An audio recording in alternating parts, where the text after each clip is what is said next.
Oi, boas-vindas ao É da Sua Conta, o podcast mensal sobre como consertar a economia para que ela funcione para todas as pessoas. Eu sou a Graziele Davi. E eu, a Daniela Stefano. O É da Sua Conta é uma produção da Tax Justice Network, rede internacional de justiça fiscal. A descrição completa deste episódio e os episódios anteriores estão em www.edasuaconta.com ou então nos mais populares tocadores de áudio digital.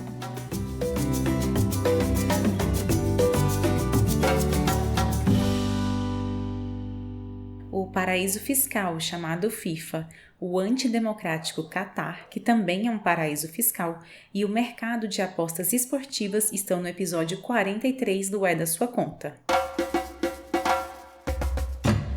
Grazi, que memória te vem à mente quando você escuta Copa do Mundo? Dani, como criança, tenho lindas memórias de assistir o jogo com a minha família, comendo pipoca, rindo, gritando, celebrando. E a cada Copa que o Brasil ganhou, saí nas ruas com a camisa do Brasil, bandeira, junto com um monte de pessoas, numa grande festa. Na juventude de estar com amigas, olhar a televisão de canto de olho enquanto trabalhava, dos abraços celebrativos. Então eu tenho uma memória afetiva com a Copa, uma sensação de pertencimento e festa grande. E você? Então, quando eu morava na Holanda, eu gostava de participar de um bolão que a rádio em que eu trabalhava fazia. E tinha até perguntas sobre quem estaria na capa do jornal X após o jogo Y. Mas, como eu não entendo nada de futebol, eu nunca ganhei. O que eu gosto mesmo são das aberturas e encerramentos. Você assistiu à cerimônia que aconteceu agora em 20 de novembro no Catar? Dessa vez eu estou com um bebê muito pequeno que não vê TV e tem uma agendinha de comer, brincar, dormir. Então eu não estou conseguindo acompanhar a Copa para falar a verdade. Mas já na parte trabalho, cada vez mais estamos vendo como estes mundiais têm tantos escândalos e violações aos direitos humanos.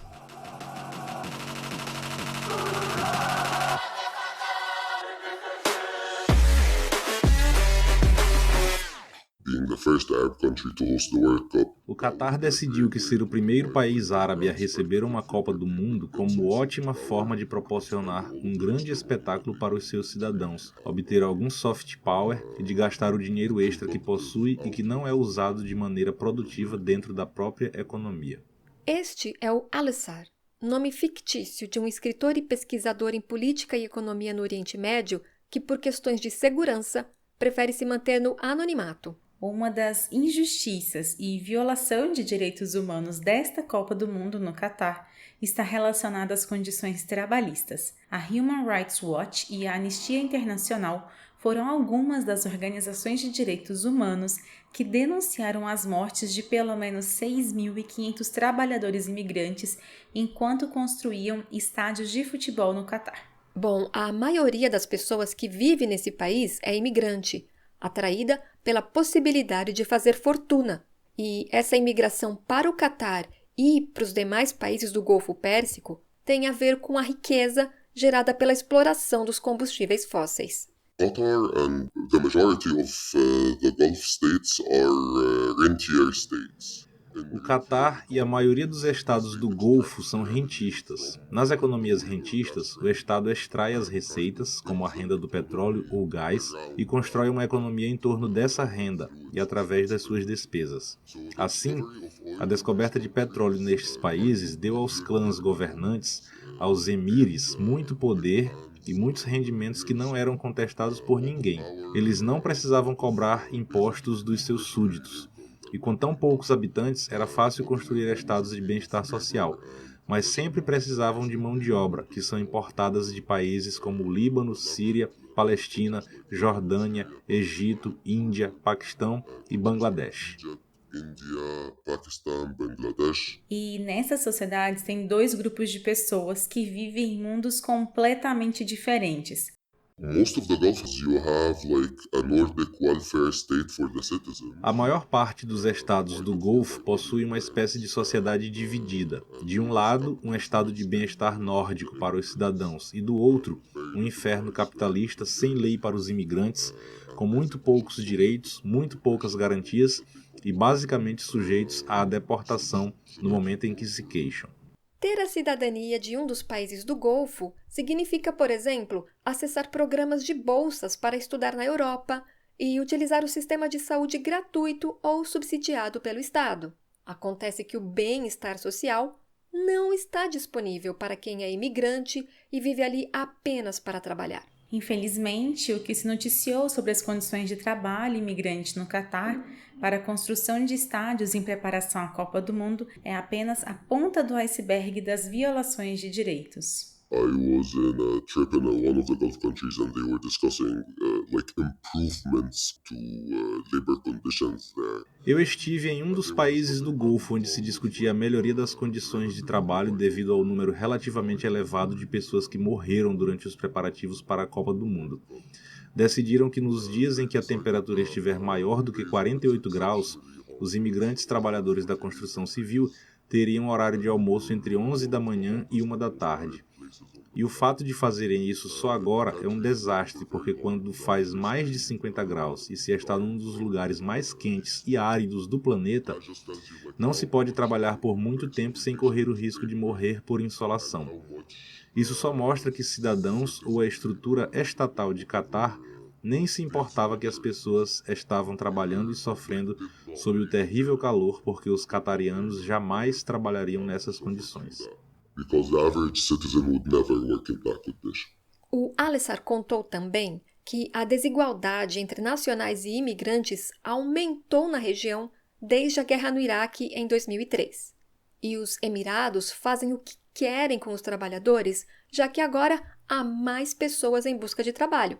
Então, se você não gosta das condições de trabalho, reclama do salário ou tenta se sindicalizar, eles simplesmente te deportam e contratam outra pessoa no seu lugar. Acontece que isso, em geral, só ocorre com imigrantes de países de baixa renda. You don't expect that a British or a German national is going to end up in a modern-day slavery situation. Não se espera que um inglês ou um alemão seja sujeito a condições análogas ao trabalho escravo, mas é bem fácil encontrar um filipino, indiano ou paquistanês nesta situação. Devido às gigantes riquezas, o Golfo tem condições muito desiguais de circulação de capital e trabalho. Isso acontece no mundo todo, mas no Golfo as contradições do capitalismo vêm crescendo a um grau aterrador, porque muitas destas sociedades não têm uma classe média. Tem apenas uma classe de cidadãos e executivos estrangeiros e uma subclasse que faz o café, conduz os carros e constrói os estádios e esse tipo de coisas. É uma situação muito sombria e aterradora, especialmente quando muitos destes países estão tentando se posicionar como o que o futuro poderia ser para esta região e talvez para o mundo. Diante desta realidade degradante, o Catar ainda é a sede do Mundial de Futebol. Qual é a mensagem que a FIFA pode estar transmitindo com isso? I think with Qatar, they saw a country that doesn't really have to worry about how much money it spends. Penso que a FIFA viu no Catar um país que não precisa se preocupar com quanto dinheiro gasta. Precisamos de um país rico que mantenha toda a coisa da Copa do Mundo por mais alguns anos, trazendo mais dinheiro, enriquecendo ainda mais a organização. E isso reflete a posição da FIFA como organizadora desse mercado, que controla o esporte mais popular do planeta. Então a FIFA diz: você não vai mesmo assistir aos jogos porque a sede é um país que não respeita os direitos trabalhistas? Como se estivessem a confiar que a maioria das pessoas não tivesse outra escolha. Sim, vou continuar a assistir. Eu ainda quero ver como a seleção do meu país vai se sair no Mundial. A FIFA está revelando um pouco mais a sua verdadeira face. Como em outros países que já sediaram o evento, a FIFA também exige que o Catar garanta a isenção de impostos. Mas para o Catar, isso é simples, já que não depende de impostos para garantir o bem-estar de seus cidadãos, e faz muito pouco pelos direitos dos imigrantes, que compõem a maioria da população.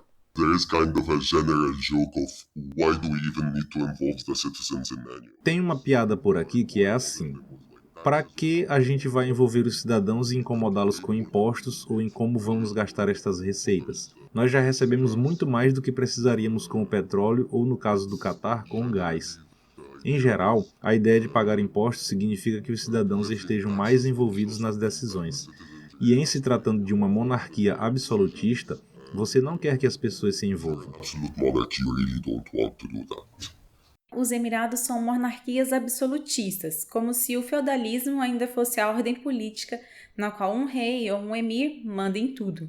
E as riquezas geradas pelos combustíveis fósseis garantem este poder. Mas essa realidade está mudando, à medida em que as reservas de petróleo vão diminuindo no mundo. Dubai, por exemplo, já começou a diversificar suas receitas com tributação. For Qatar, for now, and for the O foreseeable Catar, agora e num futuro próximo, não tem necessidade real de introduzir impostos. O Estado tem muitos excedentes orçamentários e comerciais. Não precisa tirar nada do cidadão. A introdução destes impostos fixa as bases para algo que será necessário mais tarde, dentro de uma geração ou duas, e no caso do Catar, poderá demorar ainda mais para precisar mobilizar recursos através da economia e tentar cobrar impostos para financiar o governo. Por ora, querem atrair capital para quando as reservas de combustíveis fósseis não existirem mais, para não ficarem apenas com o deserto. oil is gone, we're not just left with a desert. O Catar fica no centro da bacia do Golfo e controla cerca de 20% de todo o gás natural recuperável do mundo. Como combater a desigualdade em um país em que a voz das pessoas que ali moram sequer é ouvida e que, por não pagar impostos, se mantém distante de qualquer decisão?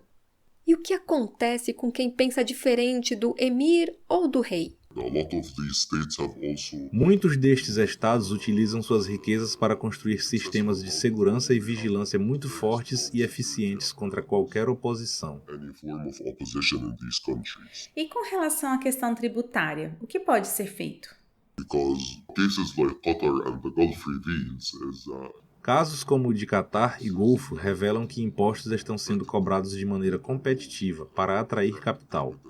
Esta corrida global ao fundo do poço não só significará que muitos países terão de aceitar cada vez menos tributos e que o dinheiro pode se transformar em capital internacional e eventualmente irá para os países que nem sequer precisam da receita de impostos. A menos que o imposto seja zerado, sempre haverá um país mais competitivo porque no Golfo eles não precisam do dinheiro de impostos. Portanto, a única forma de garantir que estes desequilíbrios não prejudiquem a justiça fiscal no resto do mundo é estabelecer uma convenção tributária na ONU. a UN Global Convention on Tax. Em 23 de novembro de 2022, foi aprovada por unanimidade nas Nações Unidas a resolução levada adiante pelo grupo dos países africanos com muita força para uma convenção tributária na ONU. O É da Sua Conta já falou sobre a importância desta convenção, que deve garantir mais igualdade entre os países nas decisões de uma reforma tributária internacional. E se você quiser ouvir, basta procurar pelo episódio 39 em www.edasuaconta.com ou no seu tocador de áudios digitais favorito.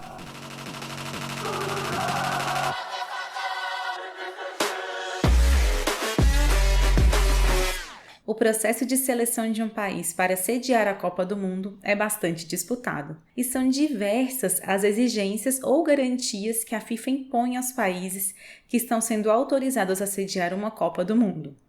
O nosso colunista, o jornalista Nick Jackson, da Tax Justice Network, comenta as imposições da FIFA relacionadas à tributação, já que a FIFA insiste que qualquer nação que queira competir para sediar uma Copa tem que garantir isenção fiscal. Quando a Holanda e Bélgica concorreram a ser os países para receber as Copas Mundiais, o governo holandês publicou detalhes de 8 garantias que era obrigado a incluir em suas ofertas. Por exemplo, a garantia número 3 exige isenção total de impostos das subsidiárias da FIFA. Vai além disso, esta isenção não se limita aos eventos e não é limitado no tempo.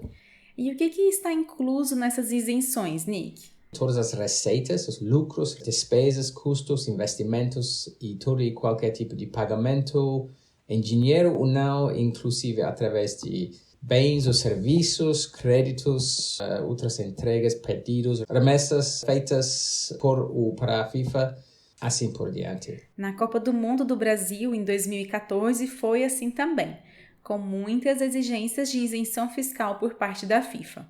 O Tribunal de Contas da União estimou que somente a FIFA teve isenção de cerca de 290 milhões de dólares em impostos federais de 2010 a 2014.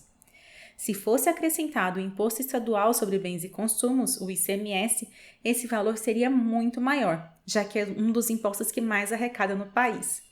O ICMS é parecido com o IVA, que é mais frequente em outros países.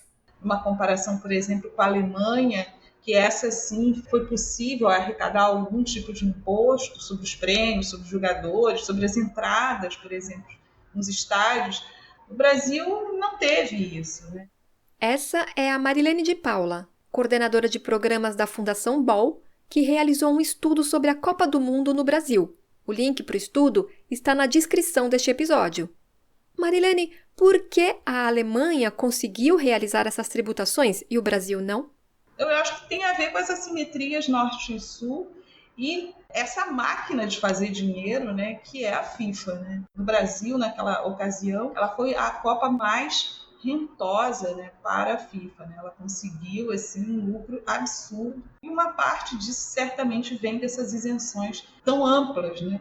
Os países que recebem a Copa Mundial têm que fazer enormes investimentos para sediar as Copas do Mundo, novos estádios, infraestrutura e outras coisas, centenas de milhões de dólares. E ainda assim, quando se trata de pagar por esta infraestrutura, esta organização imensamente lucrativa não paga seus impostos.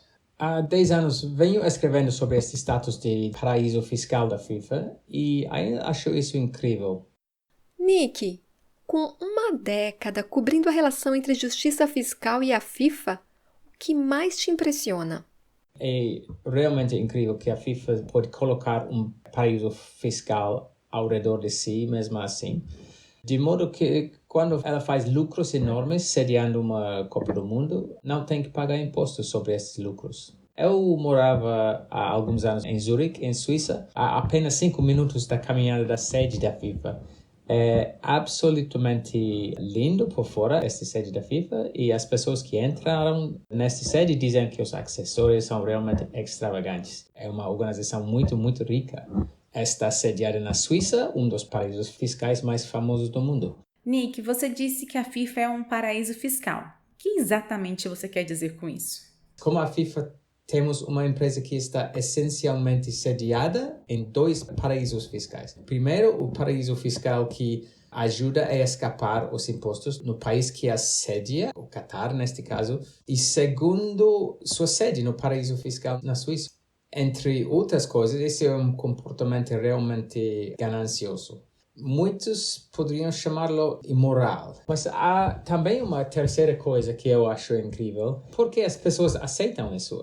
Como disse o Alessar, todo mundo está na frente das telas vendo a equipe do seu país jogar, mesmo com todos esses escândalos.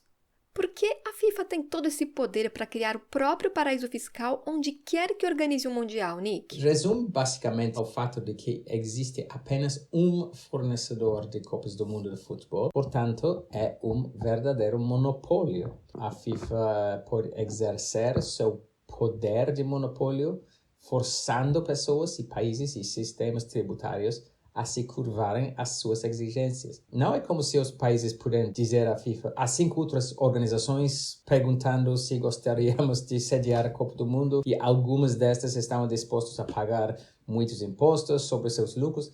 Não, existe apenas um fornecedor de Copas do Mundo, a FIFA. Portanto, se um país quiser sediar uma Copa do Mundo, tem que jogar de acordo com as exigências da FIFA.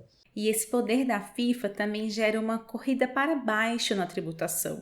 Essencialmente, quando um país oferece, por exemplo, um corte de impostos corporativos, um outro país tentará colocar em prática um corte fiscal ainda maior ou uma lacuna fiscal mais desonesta que os outros para atrair os investidores que querem pagar menos em impostos, mais sigilo. E então o próximo país vai se juntar a ele e vai oferecer alguma coisa ainda mais abusiva.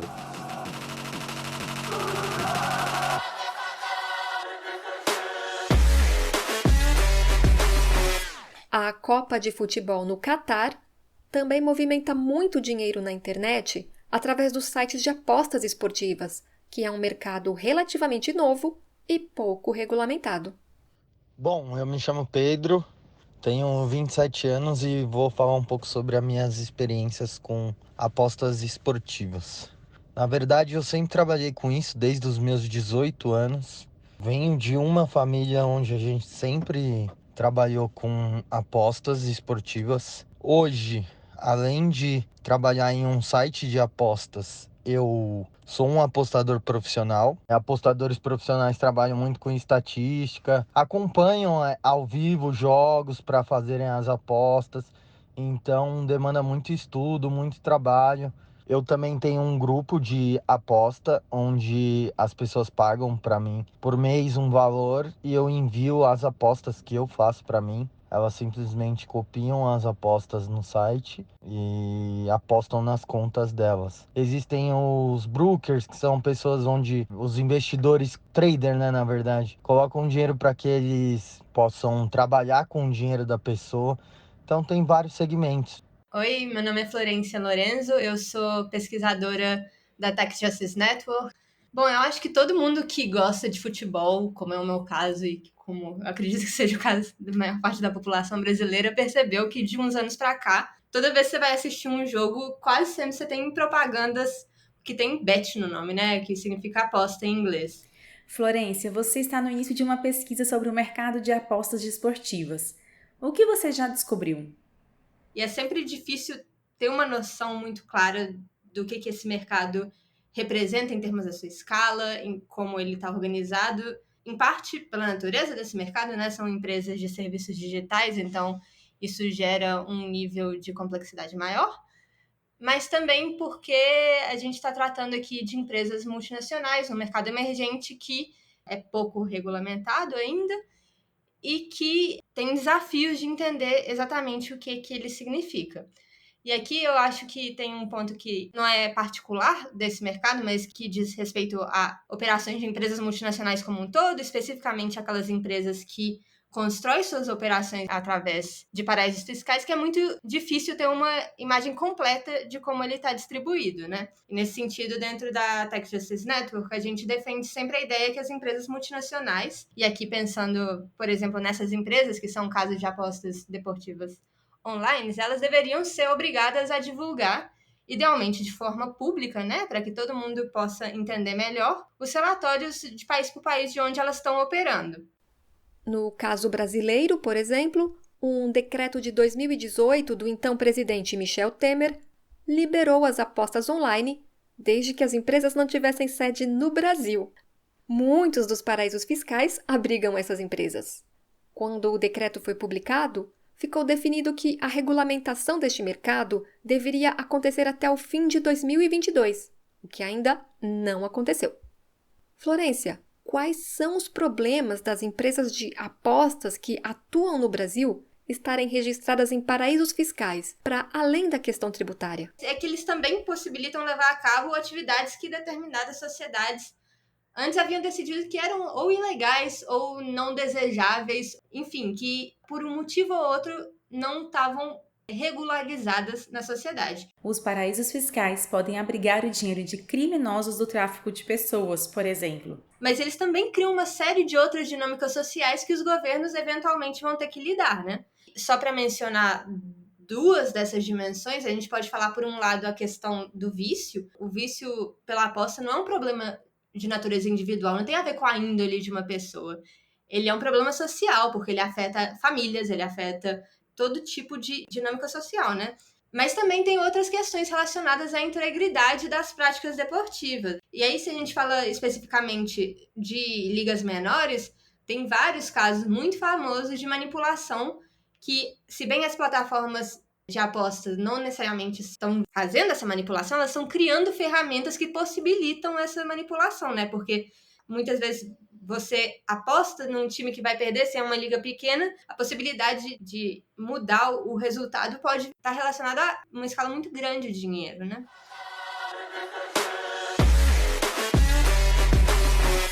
Oi, meu nome é Luiz, jogo em site de apostas, assim, apostando principalmente em futebol e basquete, e de vez em quando em luta ou qualquer outra que tem, porque Essa é uma das coisas que instiga aí nesses sites, é que você consegue apostar em tudo. De campeonato brasileiro ao campeonato marroquino de basquete.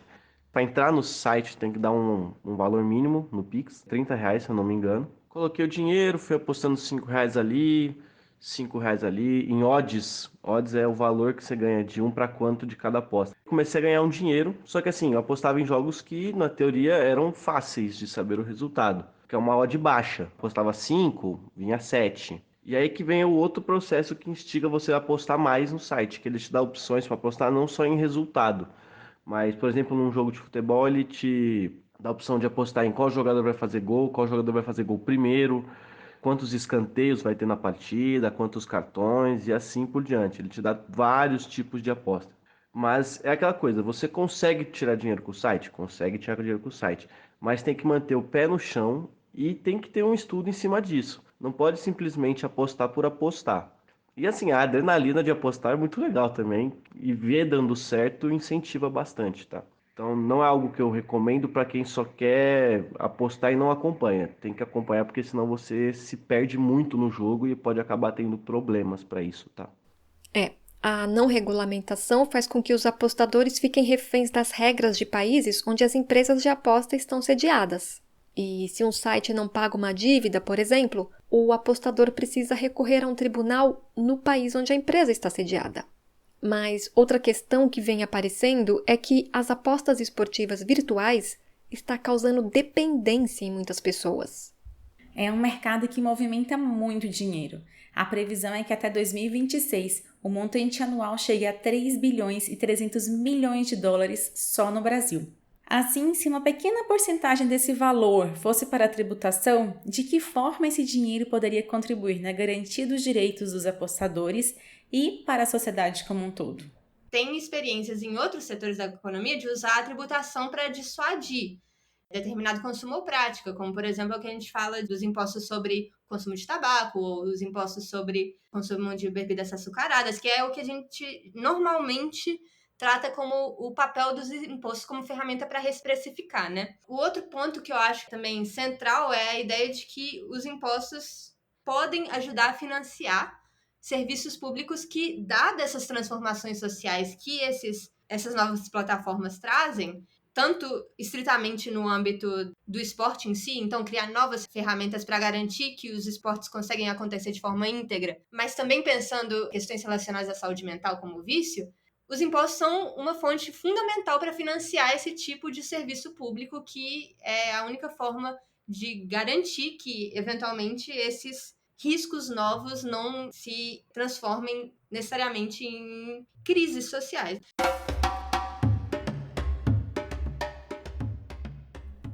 Futebol, torcida e magia não combinam com trabalho análogo à escravidão, mortes e explorações diversas. Os mundiais de futebol também têm afetado o meio ambiente e causado remoções de pessoas de suas casas. Enquanto isso, a FIFA aproveita seu poder de monopólio e status de paraíso fiscal para lucrar bilhões. Para que a mágica do futebol e dos grandes eventos esportivos não se percam, é fundamental regulamentar a FIFA e suas ações, acabar com seu status de paraíso fiscal, passando a tributá-la e também a exigir que respeite os direitos humanos e ambientais. Rever a existência de paraísos fiscais é essencial. E mais recentemente, também é necessário regulamentar todo o mercado de apostas esportivas, que também fazem muito uso de paraísos fiscais. É obviamente muito importante que essa discussão não aconteça apenas entre os chamados especialistas tributários. É importante também engajar setores relacionados a questões relacionadas à saúde mental, da área dos esportes também tem que se envolver de forma intensa nesse debate, porque a gente também sabe que apenas tributar, quando a gente está falando de uma atividade que pode ter outros impactos sociais, talvez não seja suficiente para, de fato, lidar com toda a complexidade que essas novas plataformas trazem, né? A Florência Lorenzo, pesquisadora da Tax Justice Network, nos mostra que é possível começar essa regulamentação de apostas esportivas e que alguns países já estão fazendo. A Espanha aprovou uma lei nesse sentido, o Chile está discutindo, também estão discutindo no Reino Unido agora, propondo ou mesmo trazendo a aprovação de alguns projetos de leis que impedem que essas empresas, por exemplo, ou patrocinem times ou divulguem propagandas durante os jogos. Eu acho que é interessante entender como essas dinâmicas estão criando um monte de novos temas que as sociedades têm que se haver e discutir e pensar em como regulamentar, né? Os paraísos fiscais e o comportamento explorador tendem a andar de mãos dadas. É por isso que é fundamental acabar com a existência dos paraísos fiscais. Nós agradecemos as mensagens que recebemos sobre o episódio 42, que falava sobre as doações milionárias a campanhas eleitorais que acabam prejudicando a democracia. Uma das mensagens foi do Albert Lima Berman, de Curitiba, no Paraná. Ele disse que o episódio mudou a opinião dele sobre doações por empresas para campanhas eleitorais. E para ele, o episódio suscitou boas perguntas para pensar em como o modelo atual surgiu e quais são os principais problemas. E se você quiser ouvir, todos os episódios do É da Sua Conta estão em www.edasuaconta.com. Para falar com a gente, estamos no Twitter, _da sua conta, ou no Facebook. E se quiser se inscrever na nossa lista de transmissão pelo WhatsApp, envia nome e número de telefone para info@edasuaconta.com.